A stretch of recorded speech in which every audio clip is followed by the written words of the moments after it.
Everybody say, eh, ah, eh, ah. Yeah. Sorry, that was for me. I had to warm up a bit. But it was good. My name is Abangsapau. I am a rapper from here. I don't wear pants. I have like two pairs of pants at most, I think. One is for funerals and weddings, and one is for gym, which I don't go to. So, they're sitting in the wardrobe somewhere. Anyway, today I'll be talking to you all about navigating my journey through music both as an art form and also as a business and an industry. So, these are some of the things that have made me so far. So that's like present day me.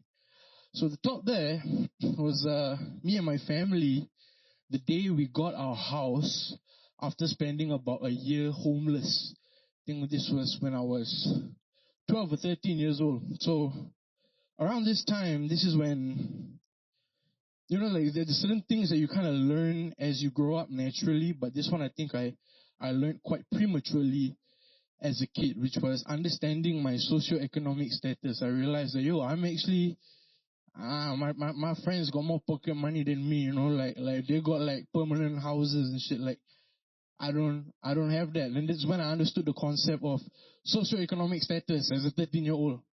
Understanding what I was thinking about the flaws of meritocracy as a 13-year-old. So this was me and my family back then. So as a result of that, I guess I started to act out in school a lot. My conduct in secondary school was fair. Anybody here got fair conduct before? You? Oh wow, the camera lady, shut up. Yeah. Because I think that's easier to get than a good, very good or excellent, But yeah, I got caned, anything you can think of, you name it, it's been done before. So then, after secondary school, I went into ITE, and that's where I decided to pursue this course called Community Care and Social Services. I wanted to be the person I needed growing up. So then there's me in ITE in the bottom picture. Really grew a deep love for social work, and that was my first passion, my first love. So I was working a lot with the elderly, with seniors. I was working a lot with ex-offenders, working a lot with youth, working a lot with families. And that was, I swear to God, I thought that was my path already. And yeah, that was me graduating from ITE as a Lee Kuan Yew model student. Yeah, kind of wild, And then I got into Polytechnic.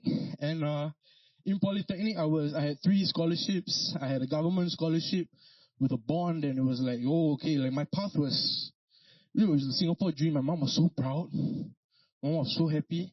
But then, Polytechnic happened. After, hey, my first semester I did well. So in Polytechnic, I was the president of my course and everything. But then, I think 6 months into Polytechnic, I kind of fell into music. So, my first studio is literally the most premium studio I ever had. So, it was me and my boy Azri. We would compete with the media students to use this studio. And we don't use all those panels and whatever. We had the premium ones. We had 8 curtains. See that? Yeah, First ever show was to a grand total crowd of I think 12 or 13 people for Nanyang Poly open house. So that's how I fell into music. My friend was just asked me to freestyle and record with him, and that's how I fell in love with rap. I was always listening to rap, but this is when I started to appreciate the art form for what it is. So this is the first of 3 things I want to share with you all today about this journey, which is intention and exploration, which I believe is an artistic practice, and it has been an artistic practice for me since I started as an artist. So that was Siri. I don't know how that happened. Oh, chill, bro. Okay. So moving on, as I was saying, when I first started rapping, a big part of it is I guess in any art form that you're trying to pursue, is first question is, who am I? Who do I want to be? When Shazza, when you first started, it's who is Shazza? You say, what does she represent? Right? Who is Sapau? What does he represent? What makes him different? and I started to like just try and dissect it quite a lot. And one thing I realized, again, as I was saying, from quite a young age, is that all identity is political. And I started to think about all the roles that I play in my life. I'm a son, I'm a man, I'm a Malay man, I'm a Punjabi man, I come from a poor family, blah, blah, blah, blah. We all play a lot of different roles. And you can examine history, be it 10 years ago, 100 years ago, 1,000 years ago. At one point, each of these identities that we all carry were once a topic of political discussion. What is the role of a son? What is the role of a man? What is the role? What is Malay culture? What is this? What is that? And then social norms get attributed to it. So I tried to dissect all these things about myself. And the thing I understood inherently is that all identity is political. So one example of this was my idols growing up. Anybody know who the one on the left is? That's J. Cole. Center, there's Mac Miller, rest in peace. On the far right, there's Sabah. So these are three of my biggest inspirations as a hip-hop artist. So with all of these people, yeah, they all rap, but it's all very different. So J. Cole, he's born and raised in North Carolina. He talks about his story and his journey through that, his roles and his identity. Mac Miller talks about mental health, born and raised in Pittsburgh, a white man in a black man genre. And Sabah, born and raised in Chicago, experienced a lot of gang violence, talking about it, talking about grief and everything through his music. All of these artists have significantly different stories. But one thing about it that tied it all together, that they all shared similarly, is that it was all about representing who they were. That is hip-hop, and that is what drew me to hip-hop. Hip-hop isn't... There are a few pillars of hip-hop. You can get into it: DJing, graffitiing, MCing, b-boying. And then from that, rapping became an art form. But rapping is inherently political, just like identity. It came as a form of letting underserved or underheard communities screaming for themselves, wanting to be heard, wanting to represent. Back then, some would call it rhythm and poetry. Some label it gangster rap. By the end of the day, they were all just trying to represent. And this is what I realized hip-hop was supposed to be. So then I started to try and understand, like, what is it about me in hip-hop? What is my place? Or who am I as a Singaporean to rap? What is it that I represent? So this is a few years down the line as I got into it a little bit more. This was me at Malaysia, performing to a couple thousand people. This was me at National Gallery. And one thing that was really clear to me was that when it comes to rap, as a Singaporean, or let's say you're from China, right? Let's say there's a rapper from China, and there's a guy that's rapping in full American English, just like his inspirations would. And then there's another rapper from China who's rapping full Mandarin, full Cantonese. Maybe some would say, the one who's rapping in Cantonese is more real, because he's representing his tarara.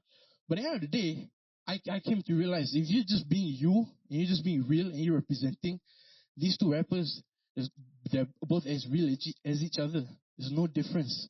As long as you represent your community, your story, your truth, that's all that matters. Which is why I make the music that I do. I do a bit of English, sometimes I do a bit of Malay when it speaks to me, but this is who I am. And then, as I started to understand my identity and exploration, and explored myself a lot more, came this, the music business. So, when I was doing music, I think less than a year since I started, I got approached to get signed already. And I was pretty naive at the time.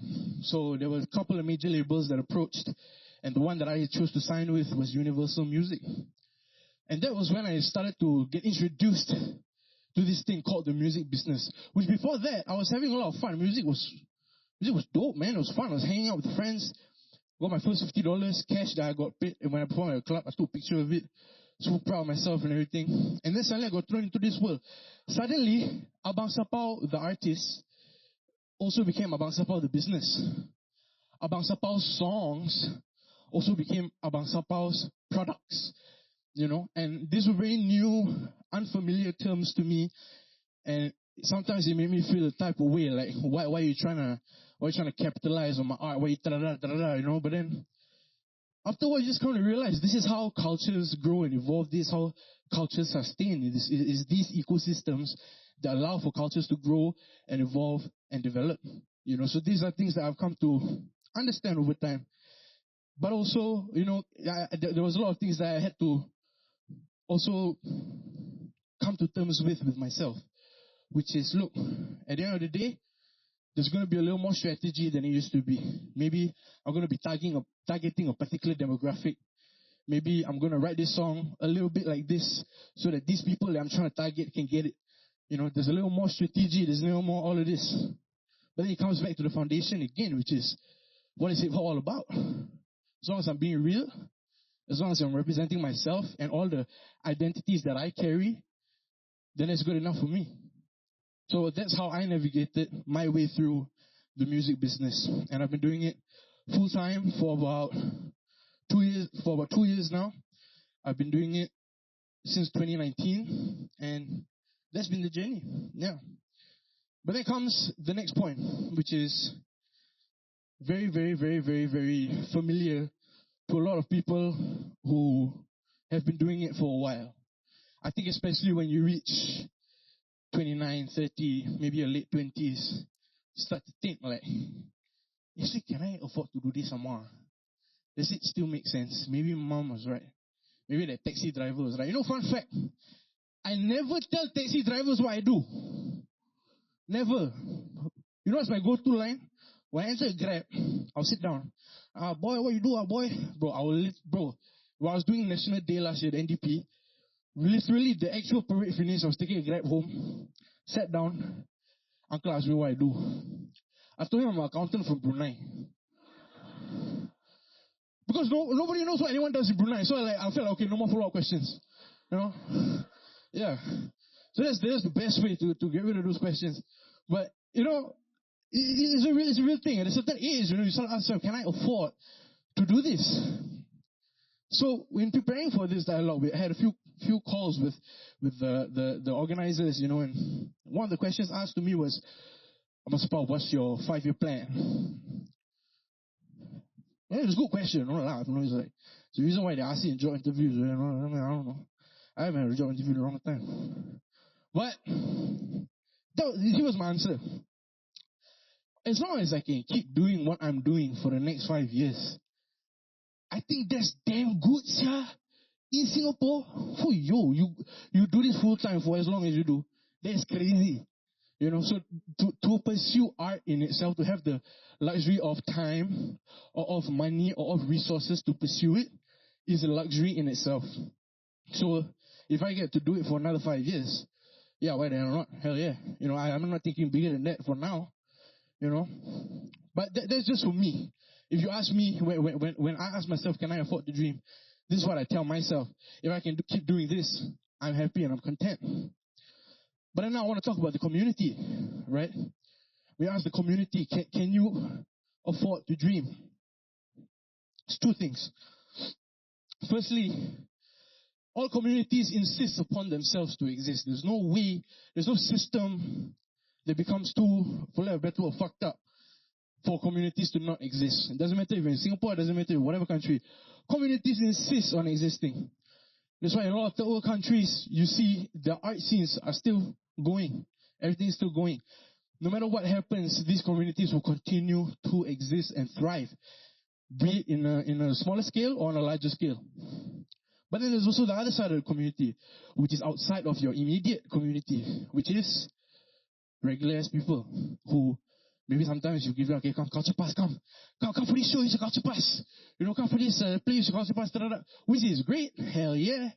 But at the end of the day, how do we get them to actually give a fuck? Do Singaporeans have the luxury of time and energy to actually care? So that's one of the things I've been grappling with. I'm not here presenting answers to you. These are questions that I have. So there's the community side in terms of us who are actually doing it in whatever art form. They will keep existing no matter what. But then there's also the people that you're trying to reach. And I think right now we're at the crossroads where I think we're trying our best. NEC is doing a lot of cool things. Government's doing a lot of cool things. But how do we get them to actually care, pay attention? And then last but not least, look at these beautiful images here, right? So I started this thing called New Mongrels, where we had a lot of artists from so many genres, R&B, indie, pop, hardcore, whatever. Had a bunch of artists, and we would throw a ton of shows. And it was so fun. It keep getting sold out. 500 packs, whatever. It was super lit. People were crowd surfing. One of the shows I crowd surf, by the way. It's possible. No, it's really possible. So I think that guy might have to carry me for a bit. He's in the crowd there. But, so this show was for an album launch. That was a rap show. That was me when I was younger. There's all of us, just having a good time. I want to ask you all a question. Show of hands. What is the one similarity in all of these pictures? Somebody answer me. Just shout it. A lot of people. Huh? Joy. What else? Maybe one more. Huh? Listeners. Hell yeah. Yes, true. But I can tell you, the one thing that's similar about all of these things is all of these venues are gone. All of these venues are gone. That place got shut down last year. You can't hold shows there anymore. This is a projector. That got shut down. This got shut down. You can't run shows there anymore. So this is the new crisis where I talked about myself as an individual. Can we afford to dream? And I talk about the community. Can we afford to dream? And now it's the systems. We are running out of tech spaces. And it is a crisis. It works lovely. I'm so glad we have this third space here that we get to enjoy. People in the community affiliated, we all get to enjoy it. But in my perspective, from my position as a music artist, we're seeing places get shut down like nobody's business. And sooner or later, all we'll have is government-supported venues, which again is dope. But the most raw form of community is when you're able to run it independently, and people are able to go to it freely. You don't got to apply for anything. That's it, And we used to have a lot of these places privately run, privately supported by the community, funded by the community. But I don't know whether it's rental prices. I don't have the answers. But we're running out of tech spaces, and I don't know what to do about it. So this is all I have to say. This is all my perspectives of what it's like being an artist here. A lot of highs, a lot of lows. I experienced the same thing as you. People debating whether I'm Malaysian or Singaporean. Last year I was pushing to Malaysia a lot. A lot of my songs got viral on TikTok and all that. There's a lot of debates, Like, the highs can be high and it can be really fun. And these are real-ass moments. Yeah, joy, listeners, a lot of people. But also we're losing a lot more venues for these places to exist. And with that, I leave you with a little something. I wrote this in 2023, so I forgot quite a bit of the lyrics. But hey, can't knock me, man. But and it's a lot, okay? You see, yeah. But I'm gonna read it for y'all. You can read it with me. Everybody say, That's nice. Monetize culture, what you get is industry. Mobilize people, what you get is community. I don't believe in the concept of real art. All art is real, but not all art make you feel, But we all got bills to pay. You got a lot to say, but you don't say it. Feel like you gotta play it safe for you to make it. They don't understand, but I get it, I do. Because being real alone don't get you food. And it's a real lonely journey for you. The age-old predicament for every artist.